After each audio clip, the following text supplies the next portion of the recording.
Dane mbek Allah mangan terus. Mengko tak kok mangan terus. Ora ana wong waras saka rahmate pangeran. Kowe mangan kok leren, berarti kowe nganggep ngakhiri rahmati Allah. Tapi nek ora iso leren. Ya jadi wali. Jalur itu pun bisa jadi wali. Tapi ojo kawe lho, ini kan kawe, ora partner iki kawe. Angger bar iki wis kawe, so. Wis plagiat no. Tadi awalnya niru-niru wis ora oleh, gak keren no. Terus sekarang kita hitung, ruang ini nyata ya. Dan saya sering ya berdebat seperti ini atau mikir seperti ini. Karena saya ketemu berbagai pihak. Ya tentu yang baik, yang punya mental adinu an-nasiha, ya punya mental nasihat. Nasihat itu iradatul khairi napa? Liwiri selalu berkeinginan baik untuk yang lain. Lalu ada kiai-kiai kultural kayak Pondok Sarang, Lirboyo, Sidogiri, pondok-pondok besar. Ini kan nggak ada gelar. Tapi setiap di pondok itu diajari madzhab ahli sunnah. Ono sing kerja temangsang yang pedalaman Kalimantan, ono sing bisnis bongkrat buangkrut nganti tuwek melarat, ono sing sugih mergo diorder jadi guru privat, ono sing sugih mergo dikultusno dukun nang omah, macam-macam. Nah ini kan dari berbagai lini, ono kabeh. Ono sing darani wali, terus rambutnya gondrong, geng, macam-macam. Terus wong yakini nek rambutnya ra kena dipotong, terus adol godri yo larang macam-macam lah. Pokoke macam-macam jenisnya macam-macam. Sing sowan yo macam-macam. Pejabat kepentok pangkat sowan. Ana sing sowan tok yo ngombe, ana sing yo godri, ana sing yo donga. Kula nak maca piyambak abot iki kula sangoni mon jenengan semoco, macam-macam lah. Oh suka ora ngajar kiai di order. Akhir kon maca dhewe mboten saged iki. Kula tok salam template jenengan semoco. Kiai ini wong dhuwit ku yo penting. Iku yo pinter dhuwit ditampa terus ngombeni banyu didongani kon ngombe, wong percaya yakin ya lalah macam.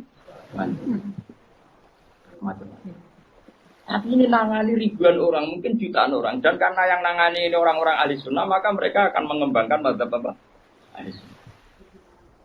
Saya itu berkali-kali cerita di mana-mana. Saya punya teman dulu sekolah itu goblok kira-kira, terus melarat goblok kritik.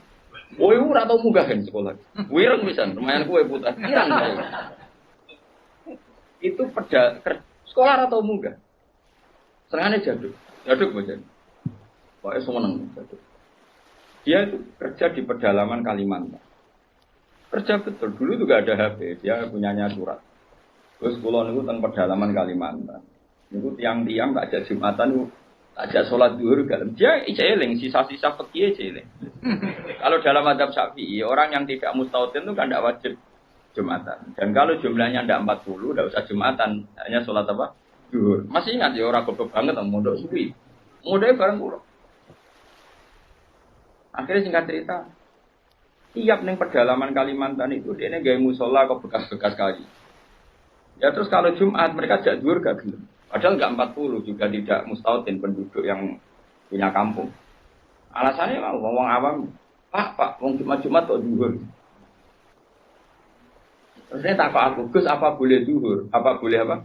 Jumatan, tak jawab boleh. So ini kalau madzhab lah mungkin Jumatan. Singkat cerita, dia tersiksa. Dia ini cerita di penjara ya, karena dia orang soleh dan dia nganggap itu sholat penting. Bukan sekedar sholat penting, juga penting mengajak orang lain sholat. Wes kere temangsang yang tengah alas, ijek buruannya polisi yang zaman dicek ini jenenge ilegal lagi. Dia tetap anak nomu sholat. Juga komunitas sholat, mahabbah yang Allah dan Rasul. Tapi kalau kita membiasakan anak, jom gue sekolah IAIN, jom gue sekolah Aliyah, ben gue iso ning Al-Azhar, ben iso ning Umil Qura, kok gue LC, terus payu ning departemen. Gue nak dong mimpin agama bentuk gaji. Dalile fi dunya hasanah wa fil akhirati hasanah. Nah, tapi problem yang jenis ini adalah ketika negara nak menggunakan, dia akan putus asa. Ketika yayasan besar nak menggunakan, dia akan putus asa. Ngalor ngidul go ijazah. Sesuai golek dukono ning gone wong sing ra digelar. Nah, ini kan sama-sama problem. Artinya kita sebagai ulama harus beda. Meskipun kita saling mengakui tapi harus. Terus ada lagi teman saya, dia hidup di Sulawesi. Ya sama kerja di Kayunan. Itu kalau mau cari masjid, itu 4 jam. 4 jam dari dia di tempat kayu tadi. Moro masjid jam 11, masjidnya cek kuncinan. Akhirnya dibuka-buka dewi, disapo-sapo dikit. Seadan. Terus yang lucu gini, memang soalnya gak. Sing sitok itu alumni sarang, ketemu alumni Lirboyo. Ono grupnya ketemu alumni Tegalrejo. Ini orang-orang yang nasibnya itu gak jelas, tapi dibawa, ini betul nyata. Dibawa oleh agamanya ketemu di titik masjid. Kenapa kok eling Jumatan? Ngene-ngene tau mondok, perang tahun, 4 tahun. Apa terima dadi ngene, bisa ngaji ra tenanan. Macam-macam lah. Akhirnya masjid itu ketemu sekian alumni pondok besar. Cocokan nasib, cocokan ibadah, cocokan macam-macam. Jajal sampean. Saya itu pernah ke PJTKI. Itu di Jakarta. Itu kebetulan kakak saya itu pas ke situ saya diajak, ada teman saya.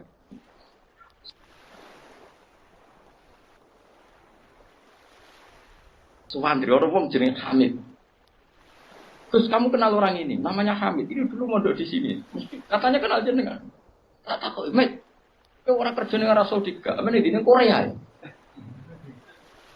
Apa yang terjadi setelah dia di Korea? Warjon dia niatis gak niat dakwah, gak niat jadi kiai. Ngomong apa jenenge melarat ini. Apa terus? Oh, serat terlintas sampai kiai. Oh, yang Korea bergumuk, apa begini makhluk melarat itu apa? Dan pokoknya pengen menghilangkan kemelaratan ini. Laporan yang Arab, agak bisnis Arab. Ketemu konco-konco isin berkaitan. Aku bisa tahu ngaji je. Itu motif.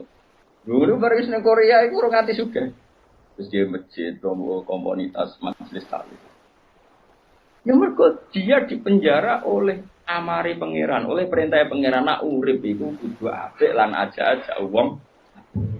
Akhirnya sing niati kedunya menghilangkan kefikiran, akhirnya menghilangkan kesesatan. Dia masjid ya kayak sukses jadi dia ajak wong-wong. Orang sekarang tahu semua di Korea itu sekarang banyak masjid. Itu di antara dulu awal-awalnya alumni pondok pedotan.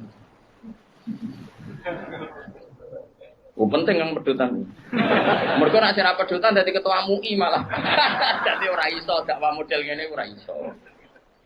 Jadi sendiri MTV ora iso dakwah model. Makanya Allah menyiapkan santri-santri pedotan itu akeh. Lalu digeman ngecap santri pedotan ini disiapkan. Kalau nak cara pedotan ketua MUI, juri musabah orang arah dakwah ngene-ngene.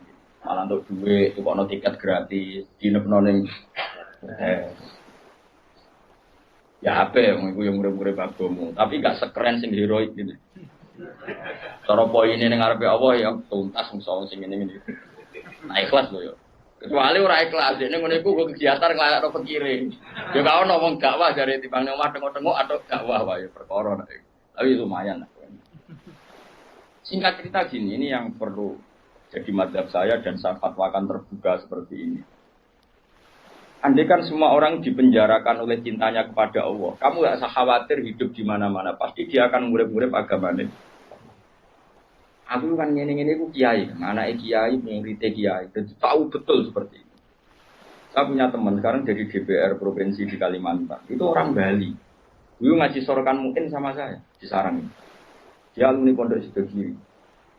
Itu bapaknya keluarga besarnya bakul sate. Ke Bali itu nyati adul sate. Ya santri pedotan. Oh, mereka pedotan ketua MUI. Ngeduro macam kelas masing-masing. Bareng bakul sate sukses ngajak ponakane, ngajak tanggane. Tahu-tahu kampung situ jadi komunitas Madura. Karena jumlahnya signifikan, bikinlah masjid. Setelah ada masjid, terus gak kepikiran anak bakul sate di pondok di Sidogiri. Karena di situ sudah ada komunitas muslim. Ono majelis taklim, ono muslimatan, fatayatan, macam-macam. Mondok itu kira anaknya kebenaran, mungkin karena barokahnya dakwah. Anaknya alim, cerdas. Mondok ini bisa, kosongan. Di situ kiri tamat, masih mondok lagi ke sana. Langsung tingkat berapa dulu yang ngetes saya dulu? Ya langsung alim. Coba. Jadi artinya gini loh, orang-orang yang dipenjarakan oleh mahabbatullah wa rasulih, kere yo gawa agama, suga yo gawa agama, temangsang yo gawa. Kemana-mana bawa. Lalu lucunya kita sebagai pakar agama malah membatasi sekolah sing ono gelar ben iso dadi ngene dadi. Ini menurut saya pembatasan, tapi tetap boleh. Saya ulang lagi tetap boleh. Nek sing bakate di gelar ya gelar enggak apa-apa. Tapi harus ada ulama yang kayak saya. Lah kula mungkin suatu saat mungkin bisa saja Hasan nanti punya gelar enggak masalah. Bisa saja anak saya nantinya enggak masalah. Tapi tetap tak cekoki pikiran seperti ini sehingga kalaupun punya gelar, gelar itu tidak mengikat hanya membidik departemen atau yayasan tertentu. Tetap yang dibidik dakwah ila wahi wa ila rasul. Ini penting dan saya akan berkali-kali ngomong gini terus sampai sama. Bila perlu mati nak aku wali sing urip tak peduli. Asal sing urip ya wali bisa. Kan ono sinyale lah nek ana wali kan angel petuane. Kan gak sambung. Sinyale beda.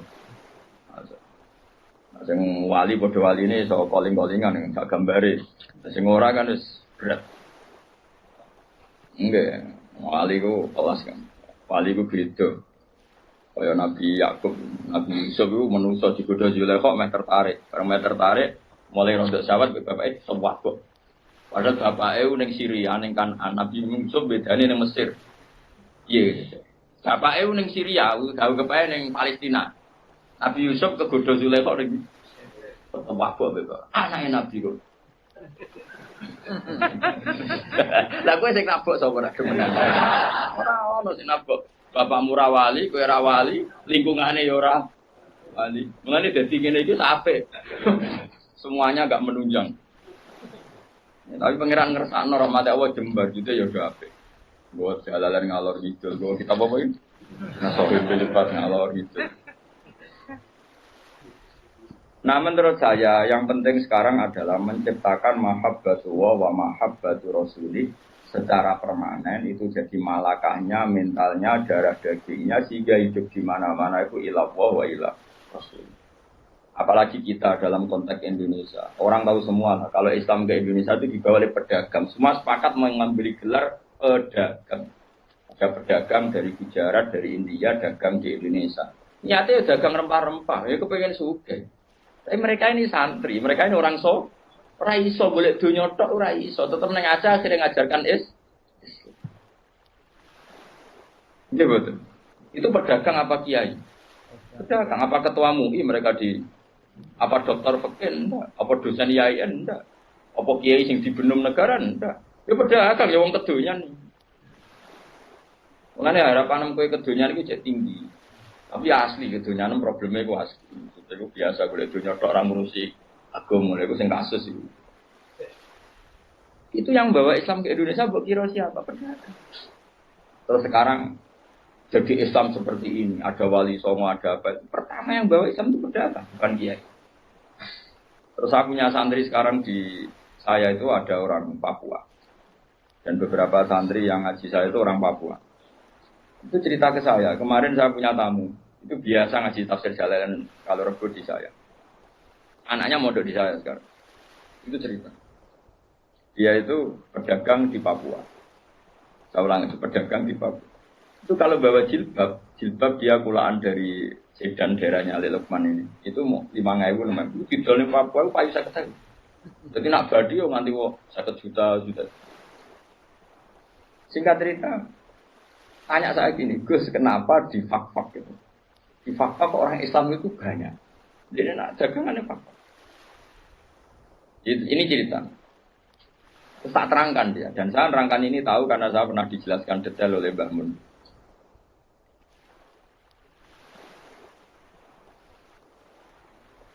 Dulu Harun Ar-Rasyid ketika jadi khalifah, Harun Rasyid tak wong Irak. Yang putih. Harun Rasyid itu seangkatannya Imam Malik. Dia jadi khalifah Bani Abbas di mana? Irak sing wadu sing digoni Saddam Hussein. Harun Rasyid itu periode Imam Malik dan menangi periode Imam Syafi'i. Masyhur itu. Siapa yang enggak? Terus periode Abu Nawas bareng dulu. Sinten? Harun Ar-Rasyid. Dulu itu ada tradisi kalau orang begundal itu perusahaan negara, itu diasingkan. Beberapa ceritaan itu pilihan diasingkannya kok di Papua. Di Fak-Fak itu. Makanya kayak Fak-Fak itu kan banyak wajah Arab. Itu kan turunan Arab. Ya Arab begundal kayak orang apa itu? Aborigin, kayak orang bajingan Inggris dibuat di mana? Australia gitu. Kayak Australia kayak mirip-mirip. Singkat cerita, mereka nyon sewu tuh awal-awalnya dibuat situ karena begundal dianggap perusuh di Irak. Tapi perusuh yang mukmin, perusuh yang muslim, ternyata di Fak-Fak sekarang ya jadi komunitas muslim. Wah, Islamnya keren, yang soleh ya banyak. Bahkan ada yang pernah turunannya loh jadi perdana menteri di Timur Leste, sinten Mar'i, sinten Al-Qadiri. Bangsanya di sana itu Al-Qadiri. Oh ya ora Islam ning kono. Yo ala Arab. Pakanane daging wedhus. Ya sok ala Arab. Karena apa? Islam. Wis buaan wis cek urip-urip agama. Lho maksudnya wis ora trimo pedotan santri yang malah parah meneh. Lho ternyata di sana kata teman-teman saya yang dagang, nang kono kuwe enak. Bahkan saya mau main di Nabire di beberapa Papua. Sama santri saya jangan, Bro. Jenengan nak dolan teng Papua relatif aman, komunitasnya juga muslim Arab. Jadi santri saya tadi tanya, kenapa Papua tetap? Karena apa tadi? Setiap orang muslim itu diikat oleh nurullah, diikat oleh mahabbatullah wa mahabbatu rasul. Mereka tidak bisa urip rak dakwah ora iso. Wis ngaji ning kene kan yo wong kedonyan kabeh, ono ngaji yo ngaji. Padahal mungkin merantaunya di Jogja golek duit. Utawa urip gamen golek duit ra kecekel, lumayan golek ora wajib kecekel. Mulane aku di kanca satpam, kurang ajar tenan. Satpam iku kancane padha satpam jagongan ning ngarepku. Apa ning Jakarta? Ayo apa golek duit? Golek ning kene gak kena. Lah nek tapi nek kok golek ning kene kan golek ora uwes ning kene padha-padha ra mesti kecekel ya. Lah nek marang Jakarta njupuk duit lah. Tapi nak golek ning kene ayo golek wae. Ya omongan cangkem elek tapi masuk akal. Apa padha-padha golek lah apa adu-adu ora mesti kecekel. Lah nak njupuk ceritanya di telepon misanane kak aja kerja ning kene nak golek duit ning Jakarta. Setelah ngaji sama temannya satpam yang satu, misalnya nih, ana pokok jupuk gelem, kon golek moh. Wis adu-adu kok lagi golek. Allah nek nang sing baca golek ilmu jupuk. Aja apa nih berdua wong jupuk ilmu. Kok nak golek orang mesti cekap. Carane jupuk piye dipaknani mau. Alali yo direkam. Jadi ilmu dijupuk HP di rumah no. Tapi nak utak saya lah yang meleset. Mau utak ilmunya tadi digone ilmu itu meleset. Ayo godong talas ketika ibanya orang lari kemana-mana. Tapi ya tetap apa? Macam godong talas itu tak ibanya mulai melayu. Tapi tetap bisa tengok-tengok nih bolong kan. Tenang mawon, supaya tenang. Nah menurut saya. Ulama seluruh dunia itu harus mikir seperti ini, harus sama. Dan saya yakin pasti sama. Enggak apa-apa ada yang punya gelar, berburu gelar. Karena kita juga butuh hakim muslim, butuh kemenang yang diisi orang-orang ahli sunnah, butuh beberapa profesi yang diisi oleh ulama-ulama ahli sunnah. Karena ini juga penting. Karena ini yang pegang otoritas, yang bukan undang-undang yang bikin macam-macam. Tapi yang kultural tadi juga super penting. Karena ini wilayahnya ausa, jauh lebih luas dan tidak bersama nih papa nangis. Kayak wong buaan, orang tahu semua itu di Tarikhul Khulafa itu dijelaskan. Mulane darani Irian Jaya itu karena sing darani itu wong Arab. Jadi ceritanya buareng wong Timur Tengah, wong Irak tadi dibuat ning Irian, roh wong udo-udo. Bahasa Arab udo ora Uryan. Uryan iki maknane udo, Aryan, Uryan iku maknane udah, waget wong Arab begudal lah kan cobaan. Orang kaya wong Indonesia agar preman terus katokan terus wong Arab preman lah cobaan. Orang kaya Indonesia agar preman celananan jeans suwe-suwe terus gak kelambenan perapatan jagungan awake tatur kok. Wong Arab tetap cobaan. Mari kita ada film Arab. Umar mbek sapa Sitok Soleh tok bajingan bantah-bantar padha cobane. Nah film Indonesia ada, yang ustadnya kelambi takwa, bersih, yang premane suwe-suwe, jadi jelas. Kalau film Arab bingung gue, di sing, mulanya udah sering takut, aku lah sering belok pinggir Hasan, pinggir anakku. Pak yang jahat yang mana? Perkara ini pada jubane. Nah terus bareng orang muda itu muni Uryan, terus ilah Jawa jadi Irian. Kira sejarah, mereka tadi al-arif billah asirun, orang yang tahu Allah pasti asirun, dia tertawan oleh cintanya kepada Allah dan Musa. Itu contoh fisik ya sampean gak minggat. Coba alasan sampean gak minggat itu apa? Karena tertawan oleh cinta kamu kepada anak-anak. Itu kan gak dipenjara secara fisik, tapi kamu dipenjara secara emosional, secara mahabbah. Coba, kayak Rugen kan kudunya wis minggat, tapi saya sayang anak, akhirnya ra minggat. Kok nado anakku? Mesti begitu. Coba yang menjara kalian semua itu apa coba? Cinta kita pada keluarga. Nah, bayangkan kalau itu terjadi pada Jalalullah wa azamatuh, pada Asmaul Husna, karena kita terikat oleh sifat-sifat Allah dan kita tahu Allah itu as-somad, zat yang harus kita tuju. Kemana-mana kita bawa Allah.